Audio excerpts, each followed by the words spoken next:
Hello everyone, welcome back to Curiosity Box. तो अब जो हमारा टॉपिक है, इसमें हम देखेंगे जो टेक्सोनॉमी और जो भी क्लासिफिकेशंस वगैरह होती है किसी भी लिविंग ऑर्गेनिज्म को डिफाइन करने के लिए, वो हम किस तरीके से करते हैं। ठीक है, तो क्लासिफिकेशन वगैरह पढ़ने से पहले हमें पता होना चाहिए कि डाइवर्सिटी क्या होती है। ये वर्ड आपने बहुत बार सुना होगा, डाइवर्सिटी, है ना। तो बच्चे देखो, आप अपने आसपास देखो, कितने सारे प्लांट्स हैं, डिफरेंट डिफरेंट प्लांट्स हैं, है ना। कोई छोटा है, कोई काफी बड़ा है। सिमिलरली जो तुम्हारे एनिमल्स हैं, वो भी कितने डिफरेंट तरीके के हैं। तो ये जितने भी अलग अलग ऑर्गेनिजम्स, लिविंग ऑर्गेनिजम्स हमें हमारे आसपास दिखाई देते हैं, ये क्या बनाते हैं, एक डाइवर्सिटी है ये, अलग अलग ऑर्गेनिजम्स की। ठीक है, तो डाइवर्सिटी क्या है, different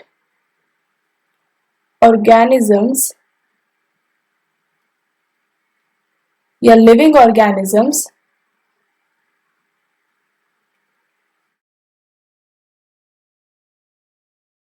living on this earth। जितने भी organisms है, ये सारे क्या बना रहे हैं, all organisms, जितने भी लिविंग ऑर्गेनिजम्स है, ये क्या बना रहे हैं, एक ये डाइवर्सिटी, डाइवर्स अलग अलग है ना, ये तो डाइवर्सिटी हम बोल देते हैं कि ऑर्गेनिजम्स की क्या है, डाइवर्सिटी है।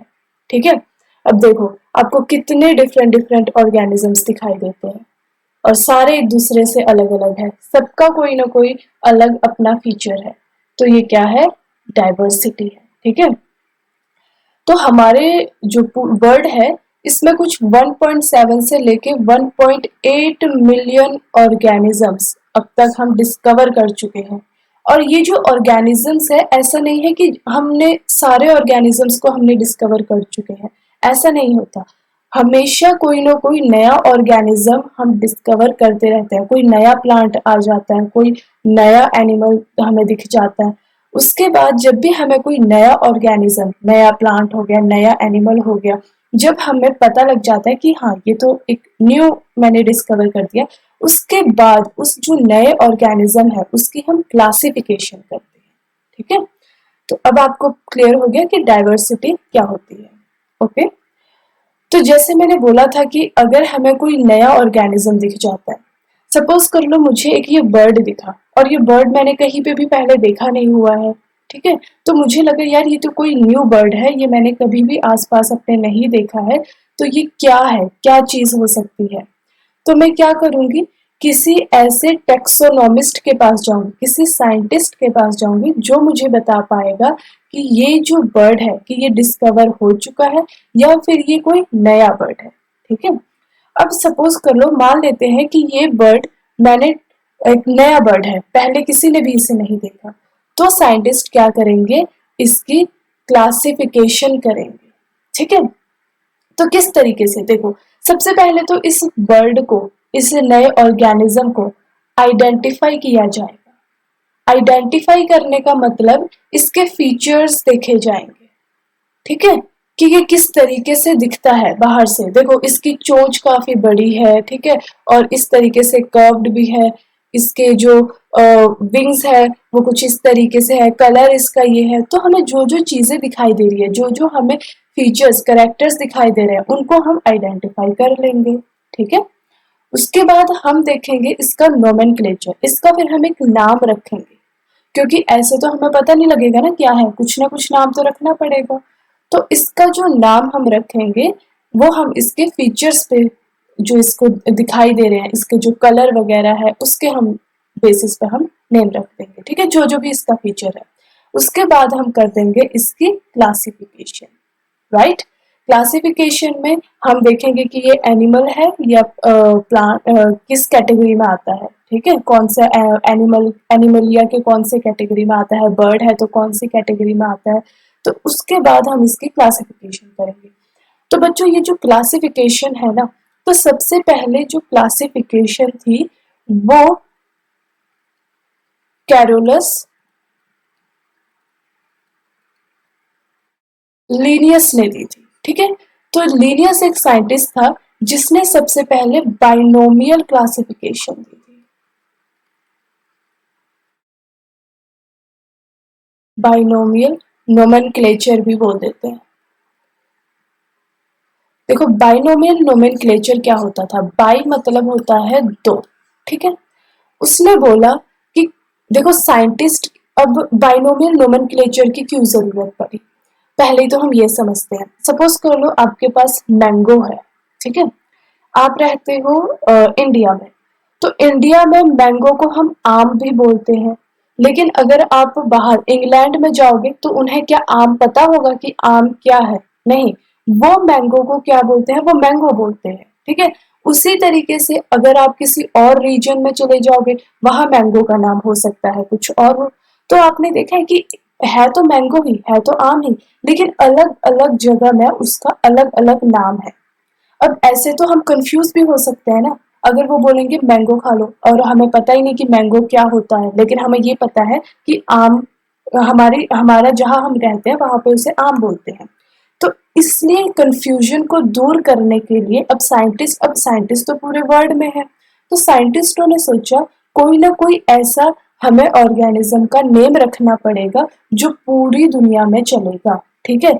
तो जो साइंटिस्ट होते हैं वो, उन्होंने जब भी किसी ऑर्गेनिज्म को नेम करना होता है तो वो बाइनोमियल नोमेनक्लेचर फॉलो करते हैं। बाइनोमियल नोमेनक्लेचर में हम क्या करते हैं, जैसे मैंने मैंगो बोला था, तो जो साइंटिस्ट है वो उनको क्या बोलेगा, वो उसको बोलेगा मैंजीफेरा इंडिका, ठीक है। तो इसका जो नोमेनक्लेचर कर दिया, तो नोमेनक्लेचर में हमने क्या, इसका क्या रख दिया, साइंटिफिक नेम रख दिया एक, ठीक है, ताकि ये जो नेम है ये हर जगह सेम रहे, यूनिवर्सल रहे। तो मैंगो का नेम है मैंजीफेरा इंडिका, ये मैंगो का साइंटिफिक नेम है, ठीक है। उसी तरीके से हम जो ये न्यू ऑर्गेनिज्म मिला है, इसका भी हम कोई ना कोई साइंटिफिक नेम रख देंगे, और जो साइंटिफिक नेम होगा बच्चों वो इस तरीके से लिखा जाएगा, अकेला मैंजीफेरा नहीं लिखा जाएगा और ना ही अकेला इंडिका लिखा जाएगा, दो में लिखा जाएगा, दो वर्ड्स लिखे जाएंगे, एक हो गया हमारा मैंजीफेरा, दूसरा इंडिका, इसलिए हम इसको बोल देते हैं बाइनोमियल नोमेनक्लेचर, ठीक है। तो जो ये मैंजीफेरा है, मैंजीफेरा हो गया हमारा जीनस, इसको हम जीनस बोलते हैं, और जो पीछे लिखा जाता है उसको हम बोलते हैं स्पीशीज, राइट। ये आपको याद रखना है, जीनस पहले लिखा जाता है और स्पीशीज एंड में, बाद में लिखा जाता है। तो इस तरीके से हम उस ऑर्गेनिज्म की क्लासिफिकेशन कर देते हैं। अब एक बार हम डेफिनेशन देख लेते हैं क्या होता है classification. Process by which anything, कोई भी living organism, is grouped into convenient categories based on observational characters, जो हम ऑब्जर्व कर पा रहे हैं उस कैरेक्टर्स के बेस पे हम उनको किसी ग्रुप में डाल दें, डिफाइन कर दें, ठीक है। उसके बाद जो टेक्सोनॉमी होता है, टेक्सोनॉमी क्या होता है, बेस्ड ऑन करेक्टर्स, करेक्टर्स के बेसिस पे जो लिविंग ऑर्गेनिजम्स है उन्हें हम अलग अलग टेक्सा में डिफाइन कर देते हैं। जैसे मैंने आपको बताया था ना जीनस, ठीक है, तो जीनस एक अलग टेक्सा है। उसके बाद मैंने बताया था स्पीशीज, स्पीशीज एक अलग टेक्सा है, ठीक है। आगे हम पढ़ेंगे फैमिली, फैमिली एक अलग टेक्सा है। तो ये जो सारे अलग अलग टेक्सा है इनमें हम उसको डिफाइन कर दें। तो ये जो प्रोसेस है ना उन टेक्सा में इनको नेमिंग करने का, टेक्सा में डालने का, उसको हम टेक्सोनॉमी बोलते हैं, ठीक है। तो based on characters all living organisms are classified into different taxa, the process of classification is taxonomy. ये जो क्लासिफिकेशन करने का जो प्रोसेस है उसको हम टेक्सोनॉमी बोलते हैं, ठीक है। अब बच्चों सिस्टमैटिक्स क्या होता है, देखो अब आपको पता है जो मैमल्स है, मैमल्स यानी कि हम हो गए, और जितने भी ये एनिमल्स, जैसे एलिफेंट हो गया, एलिफेंट भी मैमल है, डॉग हो गया, कैट हो गया, तो ये जितने भी मैमल्स है और ह्यूमंस हो गए, तो ये जो मैमल्स है ये कैसे इवॉल्व हो गए। देखो जब अर्थ बनी थी ना, तो सबसे पहले लाइफ वाटर में स्टार्ट हुई थी, तो सबसे पहले जो फिशेस वगैरह ये सब आए थे, ठीक है। उसके बाद धीरे धीरे वाटर में जो रहते हैं वो वाले ऑर्गेनिजम्स आए थे, तो पानी में तो जैसे फिश वगैरह रहती है। तो उसके बाद क्या हुआ, धीरे धीरे जो पानी में रहने वाले ऑर्गेनिजम्स थे वो लैंड में जाना शुरू कर दिया उन्होंने, ठीक है। अब लैंड में जब जाने लगे तो कुछ, अब जो ऑर्गेनिजम्स थे थोड़ा टाइम पानी में रहते थे, कुछ टाइम वो लैंड में जाते थे, तो उनको हम एम्फीबियंस बोलने लगे। एम्फीबियंस क्या होते हैं? एम्फीबियंस जो कि पानी और लैंड जिन्हें दोनों चाहिए होता है, जैसे हमारा फ्रॉग हो गया। अब जो फ्रॉग है, फ्रॉग को रिप्रोडक्शन जब करनी होती है तब उसे पानी चाहिए होता है, अदरवाइज वो लैंड में भी रह सकता है और पानी में भी रह सकता है। तो फ्रॉग क्या हो गया? हमारा एम्फीबियन हो गया। अब धीरे धीरे जो एम्फीबियन है, जब धीरे धीरे जब एवोल्यूशन हुई, जो एम्फीबियन है वो रेप्टाइल्स में चेंज होने लगे, यानी कि रेप्टाइल्स बनने उनसे, ठीक है। रेप्टाइल्स क्या होते हैं? पूरी तरीके से जो लैंड में रहते हैं। अब रेप्टाइल से हमारे बर्ड्स भी बने और मैमल्स भी बने, ठीक है। तो जो मैमल्स है, अगर मैं पीछे जाऊं, अगर मैं पूरी हिस्ट्री एवोल्यूशन में जब पीछे जाऊं, तो जो मैमल है, मैमल भी फिश से बना है, ठीक है, क्योंकि इसी तरीके से बन रहे हैं ना। पहले फिश आ रही है, उसके बाद फिर एम्फीबियन बन रहा है, अ, उसके बाद फिर हमारा एम्फीबियन एंड देन हमारे रेप्टाइल्स बन रहे हैं, रेप्टाइल से हमारे बर्ड्स और मैमल्स बन रहे हैं। तो अगर मैं देखूं तो जो मैमल है, मैमल कहीं ना कहीं एम्फीबियन से भी लिंक्ड है, कहीं ना कहीं फिश से भी लिंक्ड है। तो जब हम रिलेशनशिप देखते हैं ना कि किसका किसके साथ क्या रिलेशन है, तो उसको हम सिस्टमैटिक्स बोलते हैं, ठीक है। तो evolutionary relationship among different categories is systematics, right. अब बच्चों हम क्लासिफिकेशन को थोड़ा और डिटेल में पढ़ते हैं। जब हमारे पास कोई प्लांट होता है, कोई जो प्लांट होता है, जब हमने उसको क्लासिफाई करना होता है, तो एक नोमेनक्लेचर जो हम फॉलो करते हैं वो होता है हमारा ICBN। इसको हम बोलते हैं इंटरनेशनल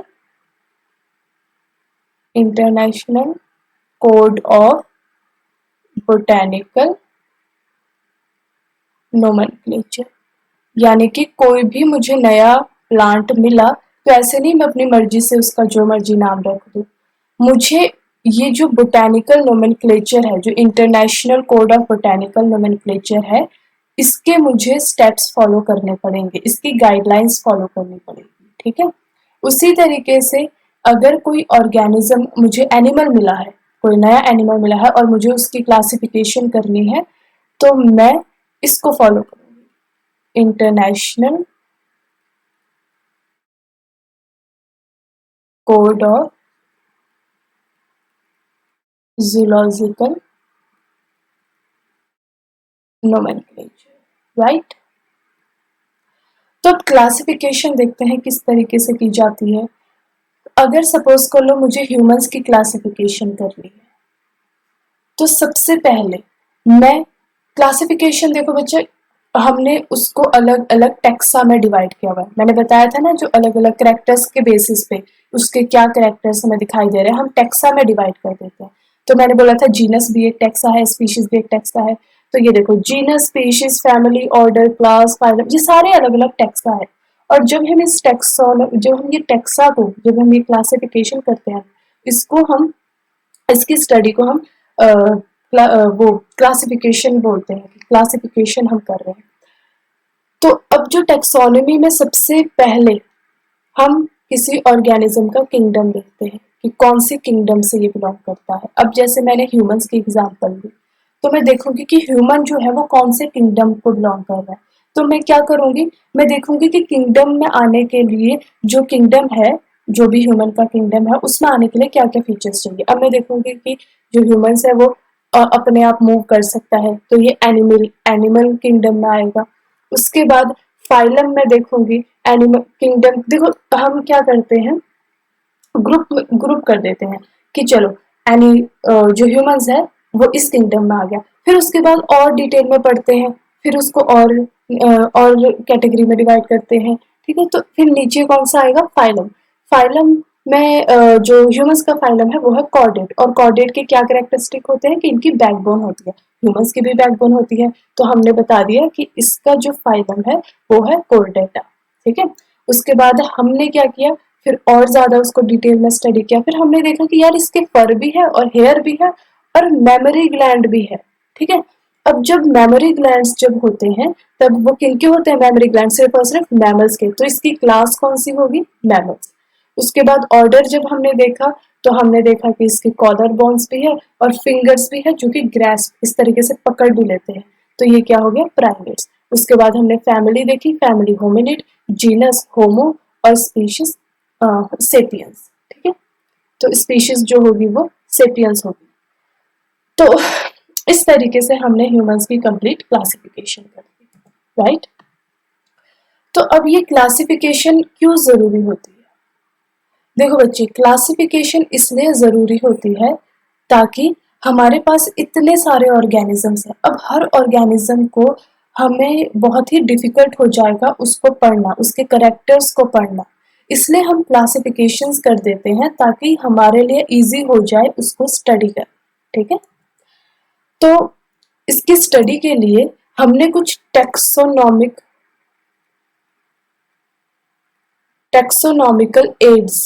एड होता है जो भी किसी भी चीज में हेल्प करता है, तो ताकि हम इजीली क्लासिफिकेशन कर सके, इजीली हम इसकी टेक्सोनॉमी जान सके, तो हमने कुछ एड्स या फिर कुछ अपने लिए टूल्स बनाए हैं। ठीक है, ताकि हमें स्टडी करना इजी हो जाए। तो पहला तो है हमारा हर्बेरियम। हर्बेरियम में बच्चे क्या होता है, हम प्लांट्स को प्रिजर्व करके रखते हैं। ठीक है, अब मुझे सपोज कर लो कोई प्लांट मिला, अब मैंने किसी को बताना है कि हाँ ये प्लांट है, इसके ऐसे ऐसे फीचर्स है, तो चलो मैंने आज वो प्लांट देखा, मैंने बता दिया, लेकिन 20 साल बाद वो प्लांट वहां पे नहीं रहेगा, है ना, 20 साल बाद या आने वाले 50 साल बाद में हो सकता है वो प्लांट वहां पे ना रहे, पर अब मुझे दोबारा वो प्लांट स्टडी करना है, अब मैं वहां जाऊंगी तो वो प्लांट है ही नहीं, तो मुझे उस प्लांट को मैं, ताकि मैं बाद में भी इसको स्टडी कर सकूं, इसको मैं प्रिजर्व कर लूं। ठीक है, तो प्रिजर्व हम कैसे करते हैं, हम प्लांट को लेते हैं, उसके बाद उनको प्रेस किया जाता है। ठीक है, सुखाया जाता है, ड्राई किया जाता है, प्रेसिंग की जाती है, उसके बाद उनको हर्बेरियम में स्टोर किया जाता है। तो देखो इस तरीके से हम प्लांट जो है उसका कुछ पार्ट तोड़ते हैं, जैसे लीव्स मैंने ले लिए, फ्लावर्स ले लिए, उसके बाद उनको प्रिजर्व कर दिया, और जहाँ पे हम ये प्लांट्स को प्रिजर्व करते हैं, लीफ हो गया, इसके फ्रूट्स हो गए, उनको हम क्या बोलते हैं, हर्बेरियम। ठीक है, next is botanical garden. Botanical garden में क्या होता है, हम जो प्लांट्स है उसको एज इट इज जो बाहर जो इन्वायरमेंट है वहां पे ग्रो करते हैं, बहुत सारे अलग अलग प्लांट हम लेके आते हैं, जैसे मैंने कोई प्लांट अमेरिका से ले आई, कोई प्लांट मैं इंडिया से ले आई, कोई प्लांट मैं यूरोप से ले आई, उसके बाद मैंने उस प्लांट को, ताकि मुझे जब यहाँ पे स्टडी करना हो तो मुझे बार बार वहां ना जाना पड़े, दूसरे देश ना जाना पड़े, मैं क्या करूंगी, एक गार्डन, बोटेनिकल गार्डन बना दूंगी जहाँ पे डिफरेंट डिफरेंट डिफरेंट ट्रीज होंगे, सारे प्लांट्स प्रेजेंट होंगे। ठीक है, ताकि मुझे स्टडी करना इजी रहे। तो बोटेनिकल गार्डन ये हो गया हमारा, इस तरीके से आपने देखा होगा। तो हमारा जो सबसे एक तो बड़ा बोटेनिकल गार्डन है जो कि इंग्लैंड में है वो है Q botanical garden. Q botanical garden, ये कुछ एग्जांपल्स कई बार आ जाती है, और ये कहाँ पे है हमारा, इंग्लैंड में। इंडिया में जो सबसे बड़ा बोटेनिकल गार्डन है वो है Indian botanical garden. Indian botanical garden, और ये कहाँ पर है हमारा, हावड़ा में। तो बच्चों ये जो इंडियन बोटेनिकल गार्डन है ना, इसकी एक खास बात है, यहाँ पे जो बनियन ट्री है वो बहुत ही ज्यादा बड़ा है और बहुत ही ज्यादा पुराना है। ठीक है, तो और ये कहाँ पे है, हमारा हावड़ा में। नेक्स्ट, अगर मुझे एनिमल्स एनिमल्स को प्रिजर्व करना है तो मैं उनको म्यूजियम में रखती हूँ। ठीक है, तो ये रहे हमारे एनिमल्स जो हम म्यूजियम में रखते हैं, जहाँ पे हम उन्हें देखने भी जाते हैं ताकि हमें पता लग जाए कि डिफरेंट डिफरेंट एनिमल्स किस तरीके से दिखाई देते हैं। Next is zoological parks. Zoological parks में आपको पता ही है जो जूज होते हैं, है ना, गए हो तो वहाँ पे हम देखे हैं कि अलग अलग एनिमल्स उन्होंने रखे होते हैं ताकि जो टूरिस्ट वगैरह है वो देखने आए वहाँ पे और देखे कि डिफरेंट डिफरेंट एनिमल्स किस तरीके से दिखाई देते हैं। तो जूलॉजिकल पार्क भी हमें हेल्प करते हैं ताकि हम एनिमल्स को स्टडी कर सकें, राइट।